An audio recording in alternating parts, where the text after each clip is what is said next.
제가 유튜브의 영상을 보다가 좀 답답한 영상들을 진짜 많이 보게 됐었는데, 제가 대학 때도 기독교 재단이다 보니까 체프를 거의 4년 내내 거의 계속 들었었는데, 정말 답답하신 분들이 있어요. 그러니까 성경을 인문학적으로 해석해야 된다고 주장해요. 성경을 인문학적으로 해석해야 된다고 주장하면서 창세기를 가지고 맨날 그 기독교 교육 때마다 한다는 것이 고작해야, 무슨 이 창세기에서 하나님이 천지를 창조하셨기 때문에 우리가 무슨 그 당시에 이스라엘 사람들 가운데 이 천지 창조했단 말은 그 어려운 가장 작은 나라에서 무슨 담대하게 살아가는 것이다. 우리가 사회 가운데 살아가면서 무슨 담대하게 살아가야 된다. 그러니까 쉽게 말하면은 그 인문학적인 강사들 있잖아요. 그런 강연자들과 다를 바가 없는 말을 해요. 그러면서도 잘난 척하기는 이렇게 성경을 해석한 사람이 없어서 자기가 책을 쓴 거라면서 얘기를 하는 걸 들었을 때 저는 정말 어이가 없어요. 그런 사람들 특징은 천지 창조가 하나님의 손으로 이뤘다는 그 본문 자체, 모든 만물의 근원이신 그 하나님, 그것이 의미하는 바가 가장 중요하다는 사실을 인지를 하지 못해요. 왜 그러냐? 그 사람들은 하나님의 영광이라고 하는 관점이 아니라 인간 자기 자신의 관점대로 성경을 다 보기 때문에 그래요. 우리들이 성경을 보면서 정말 알아야 될 것은 하나님이 누구신지에 대해서 알아야 돼요. 그리고 하나님이 인간이 어떻게 타락하였고 하나님이 어떻게 그 타락한 불가능한 인간을 구원에 이를 수가 없는 그 인간들을 어떻게 구원해 나가시는지를 관점으로 읽어 나가야 돼요. 근데 이러한 정말 명백히 성경이 주장하고 있는 바를 이런 걸 다 내팽개쳐 버리고서는 자기들 멋대로 성경은 그냥 도구일 뿐 어떤 인문학적 지식을 말을 하고 소양을 기르는 어떠한 그게 심리학적인 것이든 어떤 삶의 지혜든지 간에 그런 식으로 성경을 자꾸만 해석해가지고 말을 하는 걸 자기가 똑똑한 줄 알고 착각하는 사람들이 있는데 진짜 멍청한 거예요, 진짜. 그런 것들은 정말 너무 어리석은 짓이에요. 그런 것들을 보면은 정말 너무너무 답답해서 제가 너무너무 답답해요. 살아계신 하나님을 선포해야 돼요. 성경을 가지고 하나님이 누구신지를 선포해야 되고 하나님이 어떻게 우리의 구원을 이루어 나가신지를 그걸 선포해야 돼요. 그러함으로 인하여서 하나님의 누구신지를 선포하는 게 그게 곧 우리가 영광을 돌리는 거예요. 하나님이 지극히 거룩하심, 그의 한없이 영광스러우심, 한없이 사랑스럽고 아름답고 의로우시고 거룩하심이 선포되는 게 곧 응답이고 곧 그것이 우리가 예배이고 그것이 하나님께 영광 돌리는 거예요. 그 목적으로 성경은 기록되었어요. 그리고 삼위 하나님께서 어떻게 자신을 드러내셨냐니까 구원의 구속사를 통해서 자기를 드러내세요. 그리고 우리가 하나님의 영광을 진실로 보는 것은 그 구원의 역사, 그리스도 예수와 하나님의 그 은혜 가운데서 성령을 통하지 않고서는 하나님을 알 수가 없어요. 그래서 우리들이 예배의 중요한 제목은 하나님의 영광을 선포하는 것이고 그리스도 예수 안에서 성령을 통하여서 하나님이 주신 그 은혜의 구원의 모든 것을 감사함으로 그 마땅한 거기에 찬양과 찬송을 돌리는 게 그게 예배이고 그게 하나님이 성경을 주신 목적이에요. 근데 그 모든 것들을 다 제외시켜버리고서는 무슨 놈의 인문학 강연을 하는 식으로 그 정도로 말을 해요. 그것들은 이 성경을, 그러니까 그 사람들의 특징, 성경은 자기가 하고 싶은 말의 도구이자 재료일 뿐이에요. 그런 사람들은 배격해야 돼요, 정말.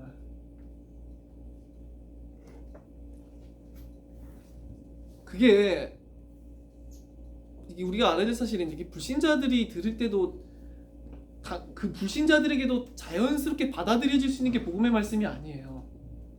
거짓말을 하고 있어요, 자꾸만. 불신자들도 듣기 좋아하는 말들이 이 시대 현대의 올바른 말이라고 그렇게 생각해요. 설령 교회가 쪼그라들어가지고 몇 명 남지 않은 자들만이 예배를 한다 할지라도 교회는 불신자들이 올 수 없는 곳이어야 돼요. 그 이유는 오직 성령의 역사로 거듭나게 된 성도만이 예배를 드릴 수 있기 때문에 그래요. 이 복음이라고 하는 것은 절대로 인간이 스스로 받아들일 수 있는 것이 아니라 인간이 부패함. 우리들은 이게 성령의 역사 무슨 기적적으로 뿅 하고 믿어졌다 이게 아니에요. 그들의 부패, 하나님을 증오하는 마음, 자기가 죄인인 줄 모르고 교만한 마음, 그리스도 예수께 돌이키기 싫어하는 마음, 감사할 줄 모르는 마음, 그 교만한 마음을 다 제거하시고 그를 사랑하는 마음, 그에게 돌이키고자 하는 마음은 오직 성령께서만 주실 수가 있어요. 그렇기 때문에 우리들은 오직 성령의 역사를 의지하여서 구원에 이르는 것이지 결코 스스로 복음을 알 수 있는 게 아니에요. 근데 자꾸만 기독교의 말씀이 불신자들이 받아들일 수 있는 것인 것처럼 이렇게 자꾸만 만든다는 거예요. 불신자들도 들을 수 있고 불신자들도 얼마든지 이해할 수 있고 논리적으로 이해하기만 하면 되는 정도, 불신자들도 듣고 뭔가 감동을 받는 거라고 한다면은 그들이 성령의 역사가 없이도 그거는 구원에 이르는 말씀은 아니에요. 왜 창세기를 보면서 창조의 그 말씀을 보면서 왜 굳이 그 본문을 가지고서는 온갖 인문학적 해석을 해야 된다고 주장하는지 모르겠어요. 이 시대 자유주의신학자들. 그런 사람이 지가 아무리 똑똑한다 한들 사실은 그 사람들은 성경을 믿지는 않는 거예요. 처음부터 부인해요. 신학 자체가. 오직 성경을 하나님의 정확무한 유일한 무료한 말씀으로서 받지를 않아요. 그 권위를 인정하지 않는다는 게 문제이죠. 성경을 그러니까 다른 책 대하듯이 이것을 가지고 강연이나 펼칠 수 있는 그러한 책 수준으로서 격화시켜서 받아들이게 되는 거예요. 이 성경이 온 세상의 창조주 하나님으로부터 온 절대 권위의 말씀이라는 것을 인정하지 않은 채로. 자, 우리들은 만물의 시작이 어디로부터인지 알아야 되는데 오늘 히브리서 2장 10절에 보니까 그러므로 만물이 그를 위하고 또한 그로 말미암으니가, 이거 좀 한국말로 보면은 헷갈리는데 제가 좀 조금 풀어서 말씀드릴게요. 이렇게 보시면 돼요. 만물이 그를 위하고 만물이 그로 말미암은 이가 차라리 편해요. 그러니까 만물이 말미암으니 만물이 위하느니 이 얘기예요. 만물이 위하느니 만물이 말미암은 이라고 보시면 돼요. 이게 우리나라 번역이 제가 볼 때 좀 잘못됐어. 문법적으로 안 맞잖아. 지금 문법 자체가 문장의 문법 자체가 안 맞아요. 구조가. 그러니까 번역이 잘못된 거야. 이게 근데 이렇게 조금 이상하게 된 게 원래 영어로 번역할 때는 이게 뒤에 전치사 플러스 관계대명사라 이게 자연스럽게 해석이 되는데 우리나라로 할 때 조금 애매하게 해석이 되는 경향이 있는데 아무래도 헬라어는 영어랑 거의 1대1 매치되는 게 많다 보니까 괜찮았는데 어쨌든 만물이 위하고 만물이 말미암은 이가 라고 그냥 보시면 돼요. 그렇게 해석하는 게 더 좋았을 것 같아요. 그럼 쉽게 알아들었을 텐데. 즉 만물이 그를 위해 그리고 그로 말미암았어요. 만물의 시작이 어디로부터인지 성경은 명백하게 밝혀요. 그것은 곧 유일신이신 하나님으로부터예요. 자, 근데 그것만이 아니라 여기서는 하나님께서 왜 만물을 지으셨는가 라고 하는 이유에 대해서 또 드러내요. 누구를 위하여서? 만물이 위하느니. 이게 사실 두 개 다 전치사는 똑같거든요. 헬라어로 보면 위하여 만물이 말미암니 이게 디아라고 하는 전치사인데 이게 어떤 향하는 동작, 영어로 볼 때는 through의 뜻도 되고 그 다음에 어떤 향하는 동작도 되고 어떤 이유도 되는데 여기서 봤을 때는 가장 영어로 번역하는 게 더 좋을 것 같아요. 이게 만물이 위하느니 할 때는 for이라고 하는 단어를 쓸 수 있고 만물이 말미암은 이는 through가 이게 우리나라 번역 이게 왜냐니까 이게 정확한 뉘앙스가 안 살아서 제가 굳이 영어를 쓴 이유가. 근데 for이라고 하는 거는 이 뒤에 이게 전치사가 이 뒤에 명사가 올 때 어떤 뜻이냐니까. 안녕 현정아. for이라고 하는 거 뒤에 영어 공부하고 있는 거 아니야 현정아? 갑자기 들어가지 영어 공부한 줄. for이라고 하는 거를 뒤에 올 때 이 명사가 올 때 우리나라 사람들 대부분 위하여라고 번역하려고 그러는데 위하여가 아니에요. 좋게 말하면 이게 for이라고 하는 전치사는 for 뒤에 있는 이것이 목적이에요. 목적. for이라고 하는 전치사 뒤에 나오는 명사 같은 경우에는 이게 목적이거나 이유일 때고 이 for 뒤에 이걸 쓰는 거거든요. 즉 만물이 목적과 이유가 하나님께 있다는 거예요. 네. 만물의 목적과 이게 영어 해석이 그래서 더 좋아요. 우리나라 1대1로 배치가 안 돼. 디아라고 하는 전치사가 없어요. 우리나라에는. 그래가지고 제가 영어를 굳이 설명드린 거예요. through라고 하는 거 이 through 같은 경우는 뭔가를 통과하는 전치사이죠. 통과하는 거. 즉 모든 만물이 그로 인하여서 발생했다는 거예요. 그리고 모든 만물이 그를 위하고 그에게 모든 이유와 목적을 가지고 있어요.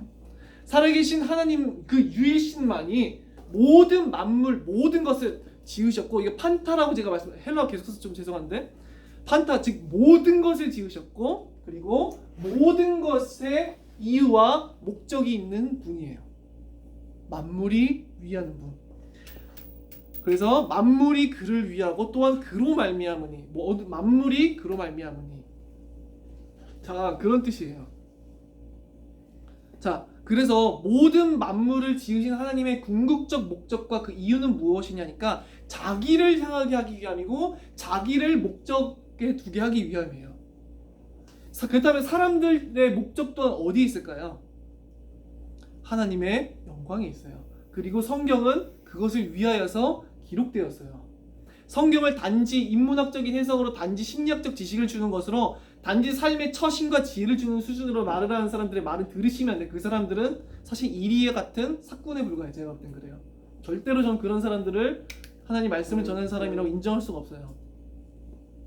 자, 그래서 하나님께서는 만물을 무엇을 위하여 지으셨다? 자기 자신을 위하여 지으셨다. 인간을 왜 지으셨다? 하나님 자기 자신을 위해서 지으셨다. 모든 것은 하나님을 목적에 두고 모든 것은 하나님을 자기 존재 이유로 가져요. 그게 만물이 존재하는 이유이자 목적이에요. 살아계신 하나님만이. 자, 이사야서 48장 11절에 보니까 아주 중요한 본문이 나와요. 어떤 본문이 나오냐니까 나는 나를 위하여 반복이에요. 나는 나를 위하여 일을 이룰 것이라. 하나님께서 누구를 위하냐니까 나를 위하여 두 번 반복하시면서 강조하세요. 우리가 알아야 될 사실이 있는데 지구의 역사의 시작에서부터 마지막 종말에 이르기까지 하나님은 누구를 위하여 그 모든 일을 행하실 것이냐니까 자기를 위하여 그 모든 일을 행하실 거예요. 우린 마침내 종말의 날에 그것을 명백히 알게 될 거고 성경 또한 그렇게 기록되어 있고 사실은 제가 소명이한테도 얘기했었고 제가 좀 몇 번 좀 말씀드렸었지만 이 성경을 올바르게 이해하려고 한다면은 하나님의 오직 하나님의 영광이라고 관점으로 봐야지만 이해가 돼요. 사실은 정말 자꾸만 이상한 관점으로 성경을 보는데 모든 영광이 오직 하나님께 돌아가야만 한다라고 하는 그 관점으로 성경을 보면은 정말로 보여요. 그 참된 의미가. 근데 자꾸만 인간의 자기를 위해서 성경을 보기 때문에 이 성경이 계속 왜곡되거든요. 진리가 왜곡되고 이 성경도 하나님의 영광을 위해서 모든 것을 행하시기 위해서 주신 거예요. 그다음 이제 이어서 읽어보면은 어찌 내 이름을 욕되게 하리요 라고 말씀하세요. 아니 어떻게 내 이름을 욕되게 할 수 있겠느냐? 하나님께서는 자기 이름을 욕되게 하신다, 욕되게 하지 않으신다? 결단코 자기 이름의 영광을 결코 욕되게 두지 않으세요. 그 다음에 내 영광을 다른 자에게 주지 아니하리라 라고 말씀하세요. 내 영광을 다른 자에게 주세요? 주지 않으세요? 결코 주지 않으세요. 즉 하나님께서는 자기의 이름을 위하여서 자기의 영광을 위하여서 모든 일을 하시고 그리고 결코 자기 이름이 모욕받는 것을 용납하지 않으시며 그리고 결코 자기 영광을 다른 이에게 주세요? 주시지 않으세요? 안 주세요. 오직 모든 영광은 누구만 받으셔야 되냐? 살아계신 하나님만 받으셔야 돼요. 인간은 그 누구도 교만할 수 있게요? 없게요? 스스로 자긍할 수 있을까요? 인간이? 없어요. 자기가 가진 것 이룬 것이 대단하다고 해서 인간이 높아질 수 있을까요? 없어요. 모든 사람은 하나님 앞에 평등해요. 사실은. 근데 물론 평등하다는 이 말이 그들이 모든 가치가 똑같다는 거 아니에요. 하나님의 백성은 영광스러운 구원이요 하나님을 대적한 죄인들에게는 영원한 패망이기 때문에. 자, 근데 이 하나님의 이 관점으로 보지 않으면 제가 볼 때 성경은 정말 보이지 않는 것 같아요. 그건 진짜 너무 경험해요. 제가 왜 그렇게 기독교의 바른 진리가 변질되어서 자꾸만 인간인 다른 진리가 되냐? 그 사람들은 하나님의 영광이라고 하는 관점을 두지를 않아요. 자꾸만 인간을 위한 관점을 둬요. 인간을 위해서 모든 것을 다. 자, 죄의 근본이 무엇인가? 그렇다면은 만물이 자기의 근원이신 하나님을 인정하지 않는 데에서 와요. 우리들의 근원이 어디라고요? 하나님이에요. 제가 막 진화론자들 그거 볼 때 결국은 그럼 제가 이렇게 물어보셔요. 진화가 이렇게 됐는데 어떻게 이렇게 생태계는 이렇게 완벽하게 조화로울 수가 있는지 이해가 안 돼. 태양의 거리는 지금 어떻게 이렇게 정확할 수가 있고 사계절에 의한 정확한 자연 생태계에 돌아가는 어떻게 이렇게 정확할 수 있는지 설명이 안 되는 거죠. 모든 만물의 근원은 살아계신 하나님이에요. 그러므로 만물이 그를 위하고 또한 만물이 그로 말미암으니가. 자, 그리고 이 만물을 지으시고 자기들을 지으신 하나님을 인정하지 않으면서 그에게로 향하지 않는 거예요. 그를 나의 존재와 나의 존재의 목적과 이유로서 삼지 않는 거예요. 하나님을.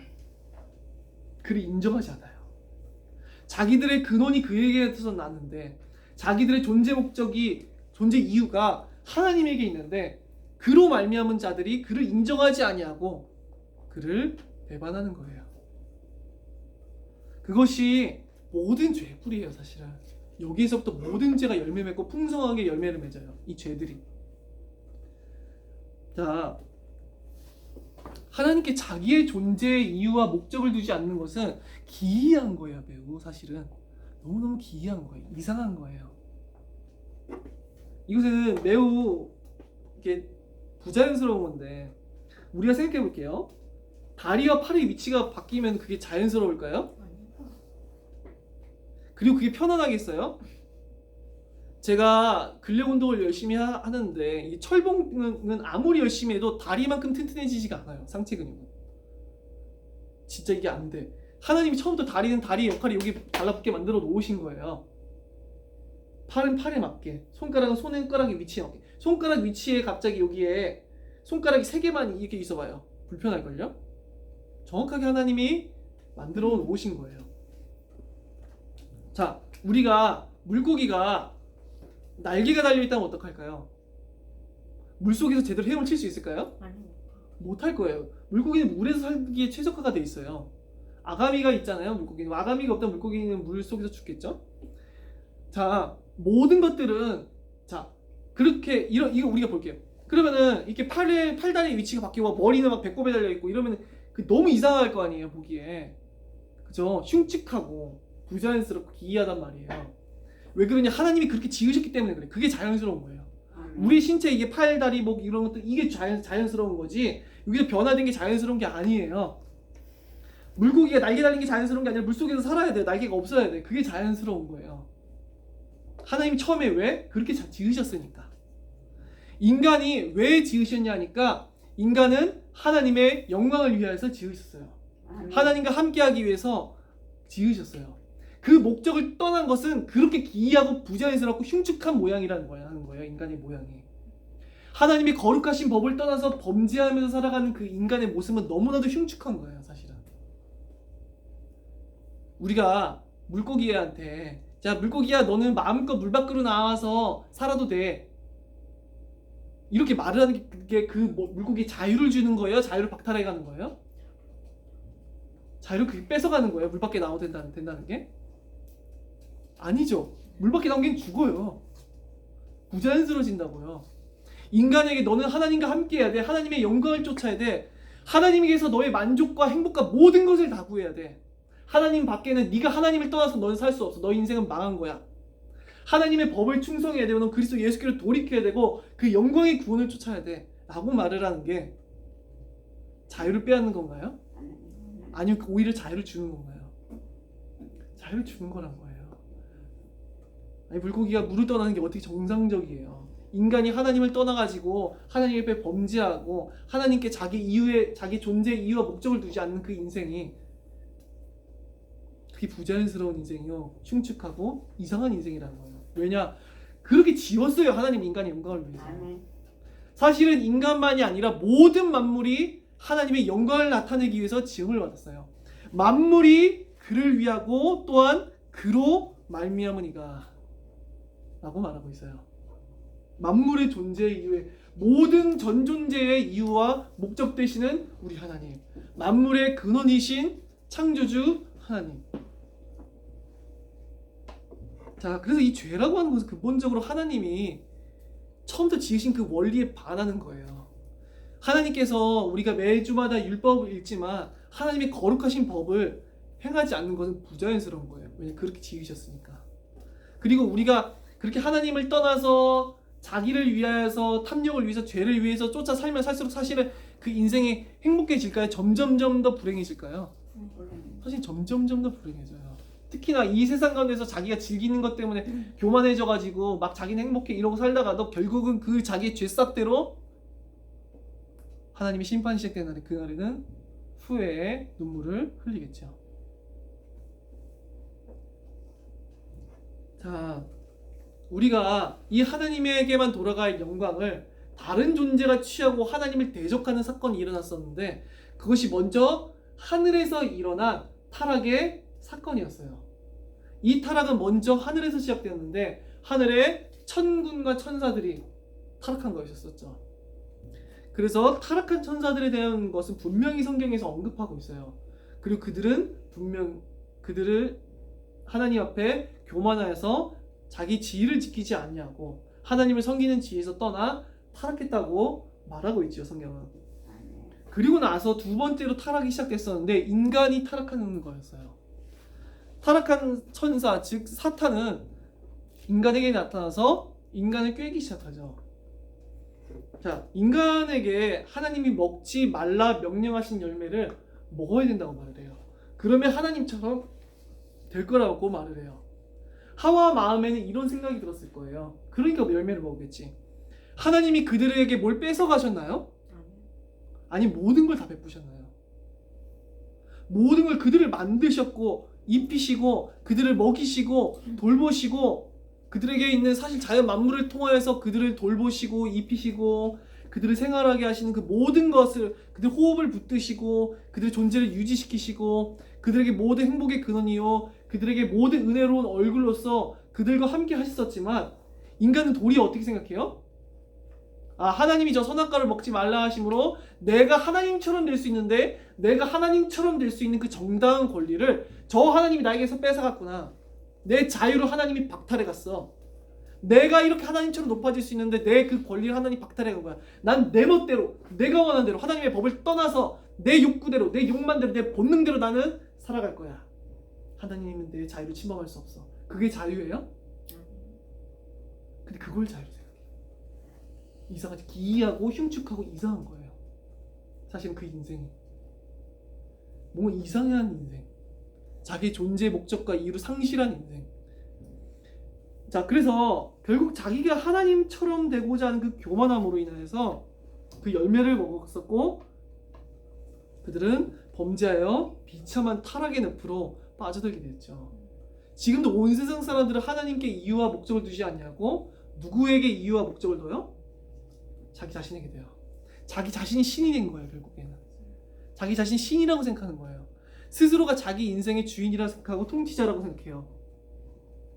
그래서 자신들의 죄악된 본능적인 욕구와 욕망대로 얼마든지 살아가면서도 하나님을 두려워하지 아니하고 궁극적인 인생의 방향과 목적과 이유를 하나님이 아니라 자기 자신에게 두고 살아가는 인생. 하지만 점점 더 불행해지는 인생.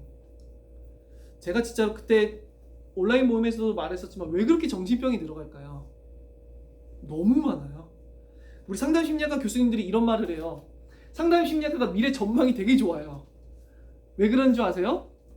AI로 대체가 안 돼. 우리가 맨날 그 말 했었거든요, 교수님들이. 제가 상담심리학과에 있었을 때. 대체가 안 된다는 거예요. 대체가 안 돼.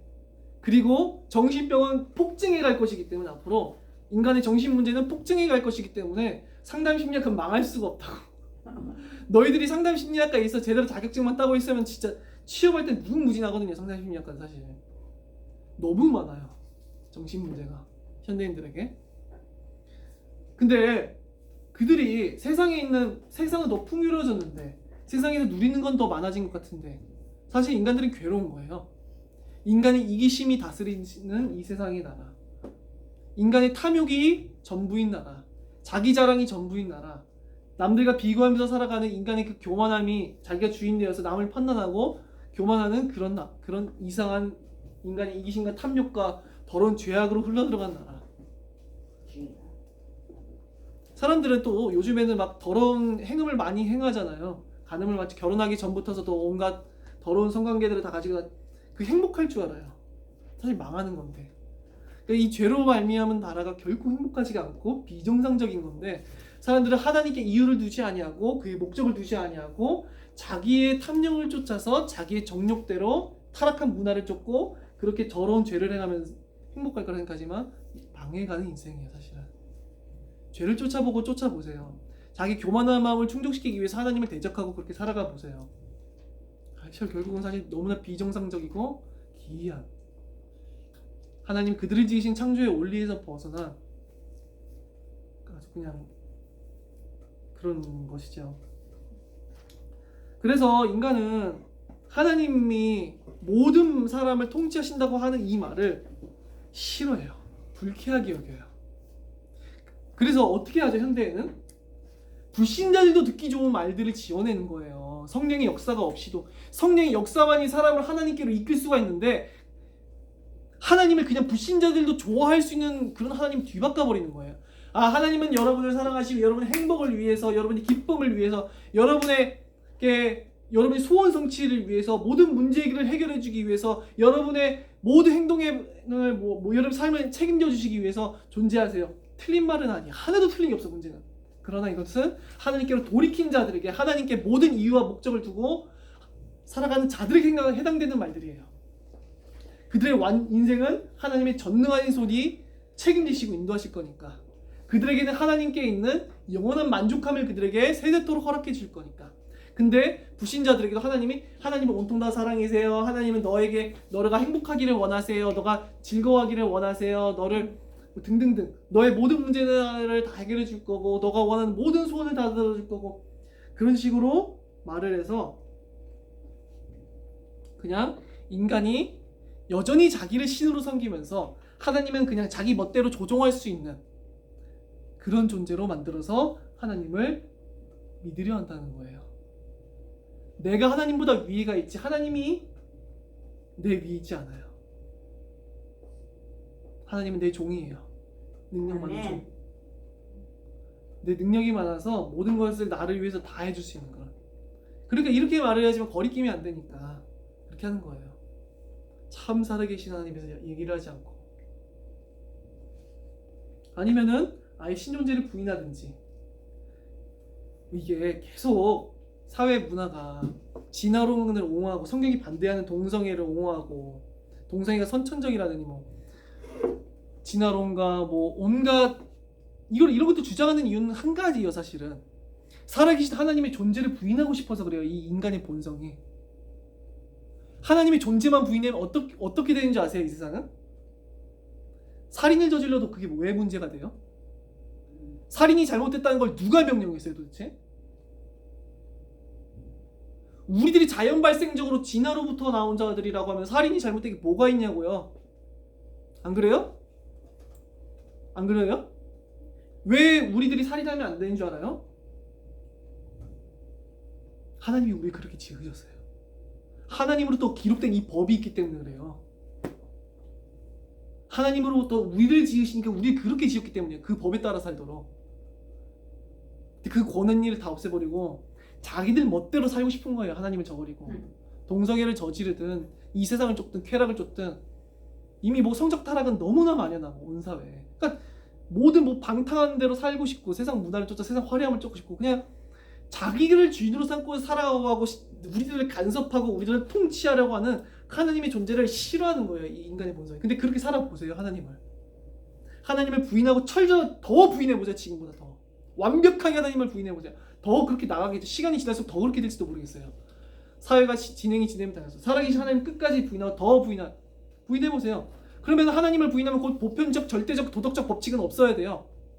온갖 다 타락을 다 행해도 되고 그냥 네 멋대로 살고 네 욕구대로 다 행하는 사회를 만들어 보세요. 그게 사람 사는 사회가 될 수 있는가? 아니면 정말 오직 하나님께 모든 이유와 목적을 두고 모든 사람이 서로 살아가고 서로가 낮아져서 살아가는 사회가 평화롭고 행복할 것인가? 그래서 인간 우상 숭배의 이 근본은요, 사실은 우상을 숭배하는 게 아니라 자기 숭배예요. 자기 숭배. 자기를 숭배하는 게 이 죄의 근본 뿌리예요. 자기를 숭배해요. 사람들은 다른 많은 신을 섬겨온 것 같지만 그 신은 단지 자기들의 소원을 이뤄주고 자기들을 위해서 행동해줄 신을 믿는 것 뿐이에요. 비다이다 이러면서 이용해 먹는 거죠 다. 근데 심지어 기독교조차도 하나님을 아무것도 명령하지 않는 신, 어떠한 통치도 없는 신이라고 말하죠. 그 왕의 왕이신데 만물의 근원이신데 모든 자가 그로 말미암았고 모든 이가 그를 위해야만 하는데 모든 전존재가 모든 인간이 자기 이유와 목적을 오직 하나님께만 둬야 되는데 그 사실을 부인하려고 하는 거예요. 자, 하나님께서는 분명히 자기의 영광을 위하셔야 하고 자기의 이름을 결코 욕되게 하지 않으신다고 말씀드렸어요. 그렇다면 우리 생각해 볼게요. 자기의 이름을 욕되하고 영광을 더럽히고 범죄한 천사들을 어떻게 하셔야 될까요? 반드시 벌하셔야 돼요. 우리가 한 나라의 왕이 있는데 자기에게 반역하고 자기 이름을 모욕하고 자기의 주권을 업신여기고 자기의 권위를 짓밟고 자기 얼굴에 침을 뱉은 자들을 하하호호 이러면서 왕궁에 들여주면 어떻게 돼요? 왕의 권위가 유지될까요? 그 나라의 왕의 통치가 유지가 될까요? 온 나라는 서로 내가 왕이 되겠다고 하는 놈들로 바글바글해질 거예요. 안 그러겠어요? 하나님께서 어떻게 하셔야 될까요? 자기에게 반역한 저 천사들을 영원한 심판에 던지시겠다고 분명히 성경은 말하고 있어요. 원래 지옥이라고 하는 것은 그 타락한 천사들을 위해서 예비된 곳이라고 성경은 얘기하고 있어요. 왜 지옥이 그토록 어마무시할까요? 그 이유는 한 가지예요. 너희들이 대적한 하나님의 그 이름이 얼마만큼 위대한지를 지옥이 보여주는 거예요. 너희들이 업신여긴 것이 그 이름이 얼마만큼 존귀한 이름이었는지를 저 지옥이 보여주는 거예요. 저 지옥이 너희들이 거역하고 너희들이 대적한 그 영광이 얼마나 한없이 영광스럽고 높은 거였는지를 저 지옥이 보여주는 거예요. 그래서 그 모든 천군과 천사들을 모조리 다 마지막 날에 지옥불에 던지실 거예요. 그래야만 해요. 왜요? 하나님께서는 자기의 영광을 위해 하셔야 되고 하나님께서는 결코 자기의 이름을 모욕되게 두시지 않기 때문에 그래요. 그게 원리예요. 그리고 결코 내 영광을 다른 자에게 준다 안 준다? 그 누구도 자기 스스로 영광을 취한 존재가 있었다. 그들은 그의 죄의 삭스를 반드시 받아야 돼요. 그래서 스스로 영광을 취한 자가 있다면 그 삭스를 받아야 돼요. 하나님 외에 영광 받으실 이는 없어요. 교만하시면 안 돼요. 내가 가진 것 가지고 이런 것 가지고 내가 남들보다 뭔가 잘났다 그럴 수 없어요. 참된 그리스도인들은 가장 낮아져야 돼요. 하나님 앞에서. 우리들은 그 누구도 높은 존재가 없어요. 하나님만이 높으세요. 자, 그렇다면 하나님께서 천사들을 그렇게 하셨다라고 한다면 인간은 어떻게 하셔야 될까요?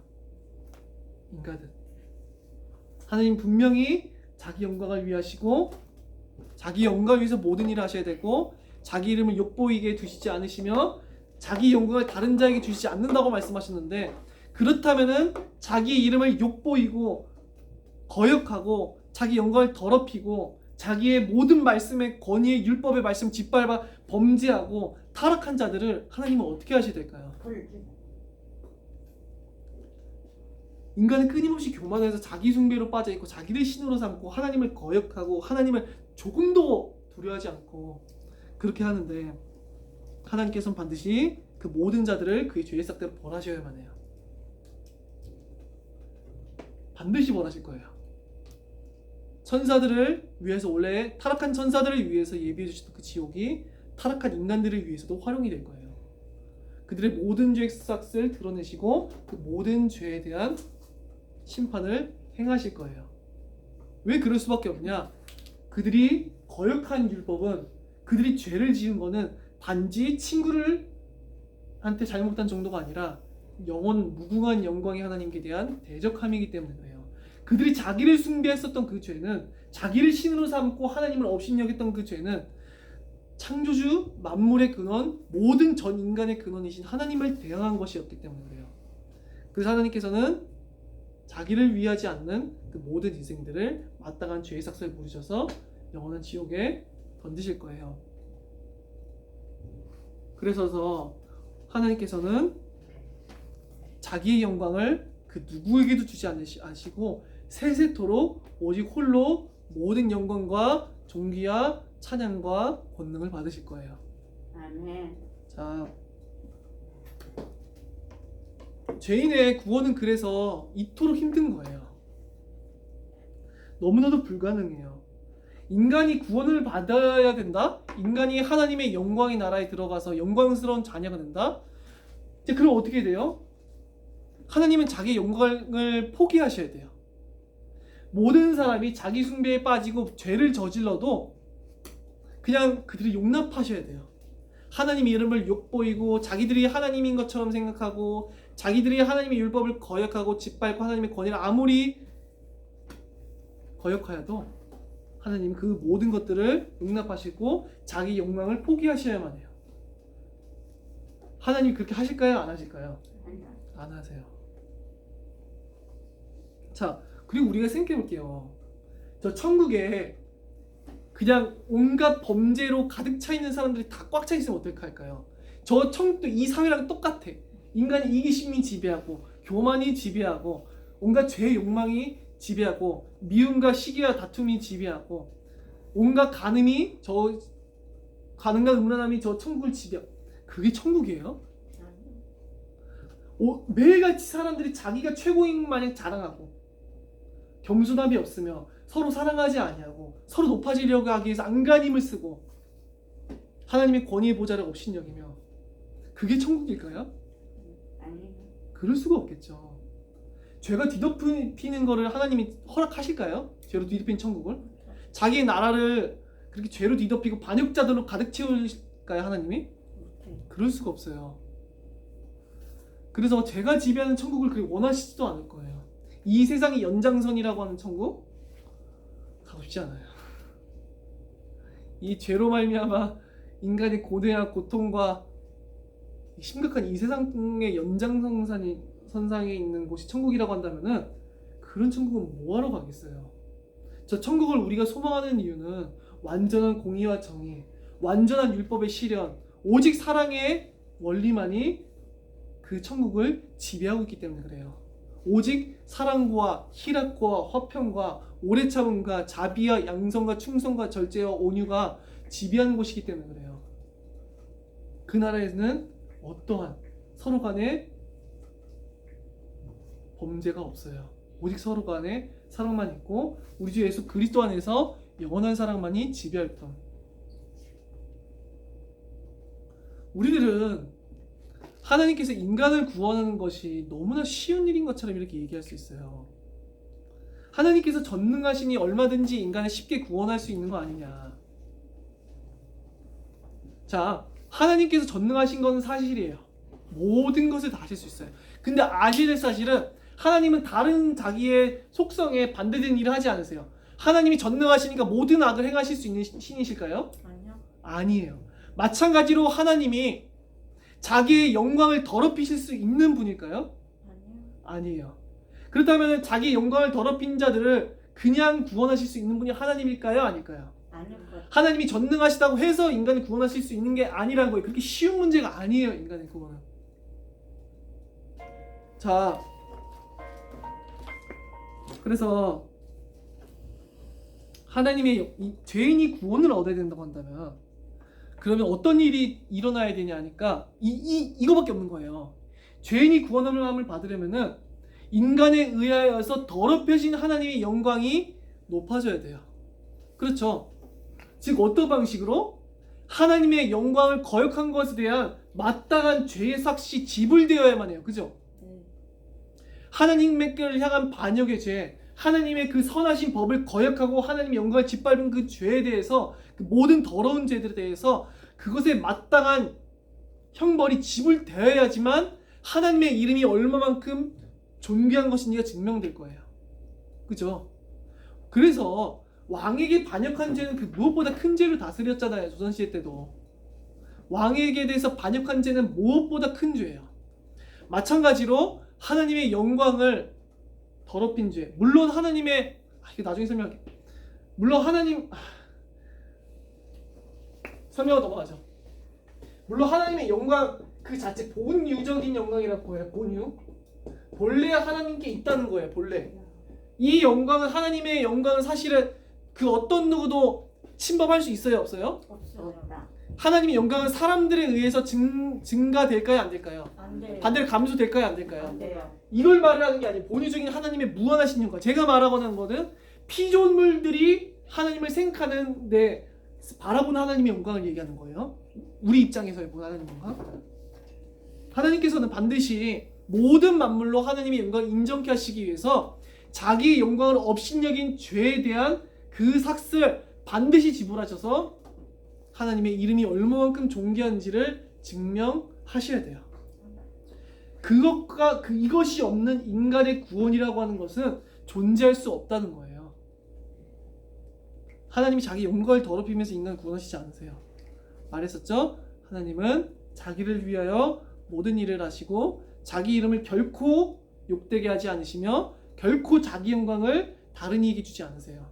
인간은 하나님의 영광을 취할 수 없고 인간이 더럽힌 하나님의 영광 때문에 그들은 그 하나님의 영광이 높아지기까지 그 삭을 다 지불해야 되고 그러므로 하나님은 그들을 구원하시는 거예요.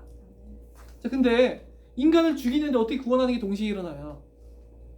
불가능하잖아요. 하나님의 영광을 다시 높이시면서 어떻게 인간을 구원하실 수 있느냐는 거예요. 그래서 히브리서 2장에 보니까 그는 잠시 잠깐 천사들보다 못하게 되셨다고 우리는 나누었어요. 그죠? 천사들보다 못하게 되셔서 우리는 나누었었지만 우리와 완벽하게 같아지셨다고 하는 것에 대해서 나누었어요. 그는 그래서 완전한 하나님이시자 인간이 되셨어요. 자, 그리고 그는 우리와 완벽하게 동일한 인간의 몸으로서 죽음의 고난으로 십자가의 고난에 놓이셨어요. 자, 하나님의 아들께서 인간의 육신을 취하심으로 우리들의 대신할 수 있는 우리들을 위한 제물이 될 수 있는 정당한 명분을 얻으셨어요. 제가 왜 정당한이라는 말을 쓰냐니까 인간을 대신하기 위해서 천사가 죽을 수 있어요? 없어요? 없어요. 없어요. 그건 의롭지가 않아요. 자, 우리 생각해 볼게요. 대한민국 대통령이 우리나라를 대표하잖아요. 해외 나가서. 그죠? 네. 근데 외국인 대통령이 미국 대통령 바이든이 우리나라 대통령을 대표할 수 있어요? 없어요. 인간을 위해서 구원하고자 한다면은 인간들을 대신해서 우리를 구원하고자 한다면은 그는 인간이어야 돼요. 아멘. 그들과 같은 본질의 인간이어야만 한다는 거예요.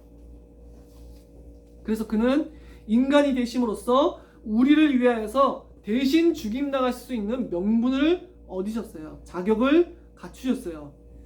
그러면서도 그는 하나님의 아들로서 아버지와 동등한 가치를 지니세요. 예수 그리스도는 비록 인간이 되셨지만 여전히 신성으로서는 아버지와 동등하신 하나님이셨다는 거예요.